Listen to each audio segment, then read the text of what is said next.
2026 ஒவ்வொரு ராசிக்காரர்களுக்கும் எப்படி இருக்கும்னு பார்த்துட்டு இருக்கோம். அதுல குறிப்பா முதல் 6 மாத காலம் எப்படி இருக்கும்னு பார்த்துட்டு இருக்கோம். இதுல குறிப்பா சொல்லப் போனா மகரம் அப்படின்னு சொல்லி மகர ராசிக்காரர்களுக்கு இந்த 2026 ஜனவரி முதல் ஜூன் வரை எப்படி இருக்கும்?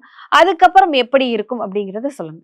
கண்டிப்பாம்மா. மகரம் வந்து பாருங்க, முற்பகுதி. அதாவது 1/6/2026 வரைக்கும் சனி பகவான் எப்படி இருக்காரு அப்படின்னா, சகாய சனியா இருக்காரு.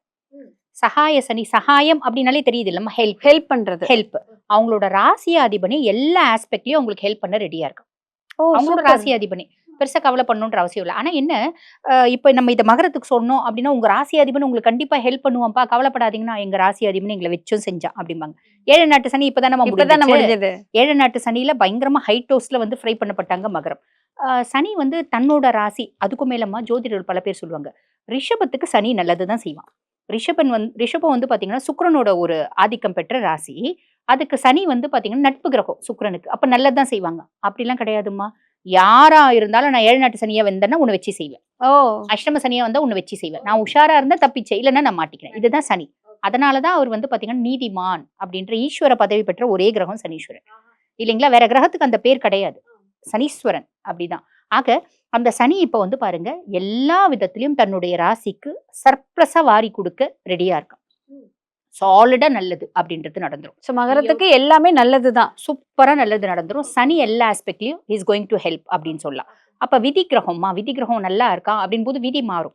விதி நல்லபடியா அமையும் அப்படின்னு சொல்ல இது ஒரு பெரிய பிளஸ்மா. ராகு 2ஆம் பாவம். தனஸ்தானத்துல ராகு. குடும்பஸ்தானமும் அது பெருசா கவலைப்பட வேண்டாம். குருனோட பார்வை இருக்கு. தனஸ்தானத்துல ராகு. குடும்பத்துல காசு நடமாட்டம் இருந்துட்டே இருக்கும். எனக்கு செலவு ஃபுல்லும் இருக்குப்பா, இருந்தாலும் கையில வந்து கை கடிக்காம காசு வந்துட்டே இருக்கு.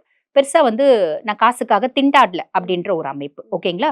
அதுக்கப்புறம் கேத்து 8ஆம் பாவம். 8ஆம் பாவம் கேத்துல கொஞ்சம் காஷியஸ்னஸ் வேணுமா.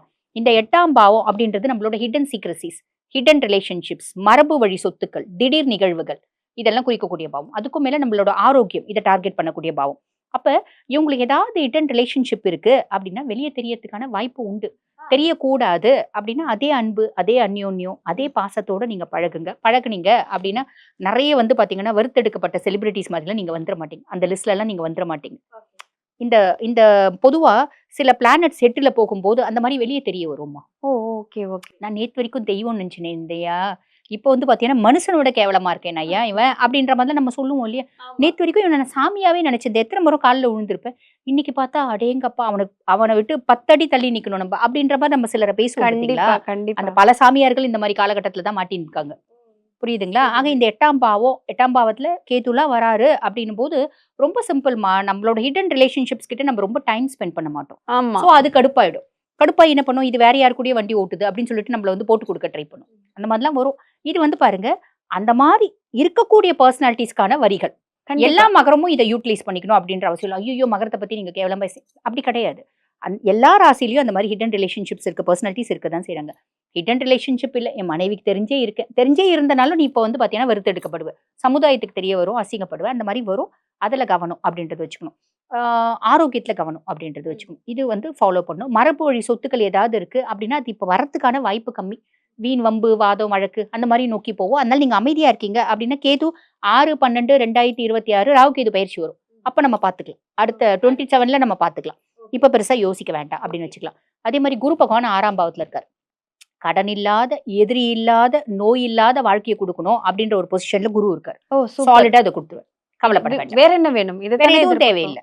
அவ்வளவுதான். இதுதான் முற்பகுதி பலன் அப்படின்னு சொல்லலாம். பிற்பகுதியில என்னென்ன விஷயம்? பிற்பகுதியில வந்து பாருங்க, சனி அதே சகாய சனியா தான் இருக்காரு. குருனோட பார்வை இருக்கு, 9ஆம் பார்வை.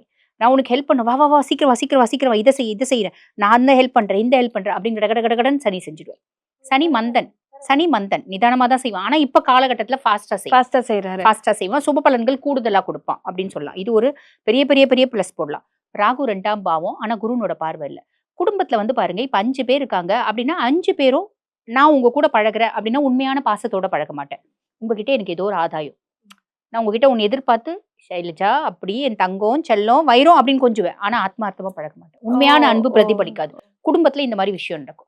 எதிர்பார்ப்போட நான் பழகுற மாதிரி ராகுனோட காரகத்துவம் நிறைஞ்சு இருக்கும். பொதுவா குடும்பத்துல சுக்கிரனோட காரகத்துவம் தான் நிறைஞ்சிருக்கணும். சுக்கிரனோட காரகத்துவம் நிறைஞ்சிருந்தா குடும்பத்துல சந்தோஷம், நிம்மதி, மகிழ்ச்சி எல்லாம் இருக்கும். ராகுனோட காரகத்துவம் நிறைஞ்சிருக்கும் போது போட்டி, பொறாமை, கான்ஃபிளிக்ட்ஸ், உள்ளொன்று வைத்து புறம் ஒன்று பேசுதல், இந்த மாதிரி விஷயம், ஆதாயம் கருதி பேசுதல், இதெல்லாம் இருக்கும். பெருசா கவலை பண்ணணும் இல்ல, காசு ஒண்ணு இருந்தா போதுமா, எல்லாமே மறைஞ்சிடும் அப்படின்ற மாதிரி அமைப்பு தான்மா. ஆமா. பெரிய பிரச்சனையா இருந்தா கூட சின்ன பிரச்சனையா தெரியும் பணக்காரனுக்கு. நமக்கெல்லாம் சின்ன பிரச்சனை கூட பெரிய ரொம்ப பிரச்சனையா பெருசா தெரியும். தெரியும். ஏன்னா நம்மளுக்கு எல்லாம் காசு இல்ல. அவ்வளவுதான். அந்த மாதிரி மிடில் கிளாஸ் ஃபேமிலி. காசு இல்ல, நம்ம ரொம்ப ஏழ்மைன்னு சொல்ல முடியாது. மிடில் கிளாஸ் எப்பயுமே பிரச்சனை. ரொம்ப அடிமட்டத்துல இருக்கவங்களுக்கும் பிரச்சனை கம்மி, ரொம்ப பெரிய லெவல்ல இருக்கவங்களுக்கும் பிரச்சனை கம்மி இல்லையா? சோ அந்த மாதிரி குடும்பத்துல அந்த மாதிரி விஷயங்கள் இந்த ராகுனோட காரகத்துவம் நிறைஞ்சிருக்கிறதுனால அந்யோன்யமின்மை அப்படின்றது ஏற்படும். குரு பகவான் வந்து பாருங்க பிற்பகுதியில கலத்திர குருவா இருக்காரு. கலத்திர குரு அப்படின்னும் போது நிறைய மகர ராசி அன்பர்களுக்கு லவ் வரும். ஓஹோ. ரிலேஷன்ஷிப் கொண்டு போற கிரகம் குரு கிடையாது. பட் இப்பெல்லாம் மாறி போச்சு. எல்லாமே ரிலேஷன்ஷிப் நோக்கி போதுங்க. லிவ்ன்றதுங்க, டேட்டிங்ன்றதுங்க, என்னென்னவோ பண்ணுதுங்க பிள்ளைங்க. ஏதோ ஒண்ணு அதுங்க மனசுக்கு என்னவோ இது பண்ணுதுங்க. நிறைய பிள்ளைங்களுக்கு லவ் வரும். அந்த லவ் பண்ற பிள்ளை நல்ல பிள்ளையா வரும். அதுதான் இங்க ஒரு பெரிய பிளஸ். திருமண வரன் கைகூடி வரும். அந்த பொண்ணோ பையனோ அந்த மணமகனோ மணமகளோ உண்மையான நல்ல குணங்களோட வருவாங்க. ஆல்ரெடி டிவோர்ஸ் ஆனவங்களுக்கு புதுசா ஒரு வரன் வரும். அதுவும் வந்து பாத்தீங்கன்னா 2வது திருமணமும் நல்ல பிள்ளையா அமையும். இந்த மாதிரி ஒரு பிராப்தம் அப்படின்றது இருக்கு. அதே மாதிரி உங்க பிசினஸ் பார்ட்னருக்கும் இவங்களுக்கும் ஒரு மன ஒற்றுமை அப்படின்றது இருக்கும். கணவன் மனைவிக்குள்ள ஒற்றுமை, அந்யோன்யம், அன்பு அப்படின்றது மலரும். காதல் வேற, அன்பு வேற. அன்பு அப்படின்றது ஜாஸ்தி இருக்கும். குரு 7ஆம் பாவத்துல இருக்காரு அப்படின்னு போதுமா. ஓகே. இப்ப மகர ராசிக்கு பொறுத்தவரைக்கும் எது எதுல ஜாக்கிரதையாக இருக்கணும், என்னென்ன கைக்கூடி வரும் அப்படின்னு சொல்லியிருக்கீங்க. சில விஷயங்கள் இவங்க பண்ணணும்னு நினைச்சிருப்பாங்க. அத தைரியமா பண்ணலாமா? ஆக்சுவலி இந்த 2026 ஃபர்ஸ்ட் எக்ஸலண்டா இருக்கிறது ரிஷபத்துக்கு. 2வது நல்லா இருக்கிறது, அது எக்ஸலண்டா இருக்கிறது துலாம்க்கு. 3வது மகரம் தான்மா. இந்த 3 தான் ரொம்ப சூப்பர் டூப்பரா இருக்க ராசிகள்மா. எல்லாமே செய்யலாம் மகரம். நீ என்னென்னலாம் செய்யணும்னு நினைச்ச எல்லாமே செய்.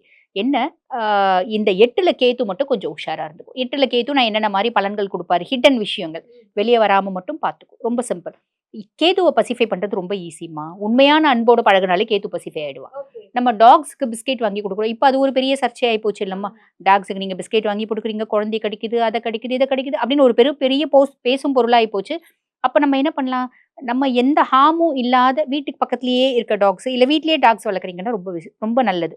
கேது அப்படியே பசிஃபை ஆயிடும். நிறைய வந்து பாத்தீங்கன்னா வறுத்தெடுக்கப்பட்ட செலிபிரிட்டிஸ் மாதிரிலாம் நீங்க வந்துட மாட்டீங்க. அந்த லிஸ்ட்ல எல்லாம் நீங்க வந்துட மாட்டீங்க. இந்த இந்த பொதுவா சில பிளானட் செட்டுல போகும்போது அந்த மாதிரி வெளியே தெரிய வரும்மா. ஓ! Okay, okay. நான் நேத்து வரைக்கும் தெய்வம் நினைச்சேனே இந்தையா, இப்போ வந்து பாத்தீங்கன்னா மனுஷனோட கேவலமா இருக்கேன் ஐயா இவன் அப்படின்ற மாதிரி நம்ம சொல்லுவோம் இல்லையா? நேத்து வரைக்கும் இவனை நான் சாமியாவே நினைச்சேன். எத்தனை முறை காலில் விழுந்திருப்பேன். இன்னைக்கு பார்த்தா அடேங்கப்பா அவனை விட்டு 10 அடி தள்ளி நிக்கணும் நம்ம அப்படின்ற மாதிரி நம்ம சிலரை பேசுவோம் பார்த்தீங்களா? கண்டிப்பா, கண்டிப்பா. அந்த பல சாமியார்கள் இந்த மாதிரி காலகட்டத்துல தான் மாட்டின்னு இருக்காங்க. புரியுதுங்களா? ஆக இந்த 8ஆம் பாவத்துல கேதுலாம் வராரு அப்படின்னும் போது ரொம்ப சிம்பிள்மா. நம்மளோட ஹிடன் ரிலேஷன்ஷிப்ஸ் கிட்ட நம்ம ரொம்ப டைம் ஸ்பெண்ட் பண்ண மாட்டோம். ஓகே. பரவால்ல. இவ்ளோ விஷயங்கள் இருக்கு. ஸோ மகர ராசிக்காரர்கள் என்ன வேணாலும் பண்ணலாம். 2026 முதல் 6 மாதம் மட்டும் கிடையாது. வருஷம் முழுக்க வந்து சனி பகவானும் சரி, குரு பகவானும் சரி உங்க பக்கம் தான் இருக்காங்கன்னு சொல்லியிருக்காங்க. தொடர்ந்து பேசலாம். நன்றி. நன்றி.